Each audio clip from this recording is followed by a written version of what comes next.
Hello friend, good morning सर्वांना. तर आज होता रविवार आणि रविवार म्हणलं की सगळं निवांतच असतं नाही का.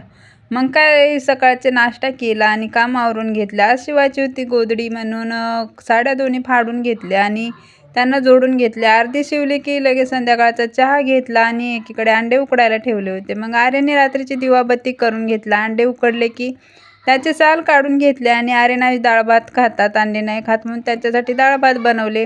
लगेच भाजीला फोडणी द्यायला घेतली. कांदा छान भाजला की त्यामध्ये आलं लसूण पेस्ट टाकले आणि डाळीचं पीठ, खोबऱ्याचं कूट आणि सगळे मसाले टाकून मस्त असे मिक्स करून भाजून घेतले तेलामध्ये आणि थोडंसं पाणी टाकून छान मसाले शिजू दिले आणि तेल सुटलं की त्यामध्ये लगेच अंडे टाकून घेतले. अंडे थोडेसे मिक्स करून मसाल्यामध्ये त्यामध्ये पाणी टाकले आणि पाणी मस्त असं उकळी आली भाजीला की मस्त अशी एक नंबर गावरान आणि सोप्या पद्धतीची भाजी तयार झाली. चला बाय.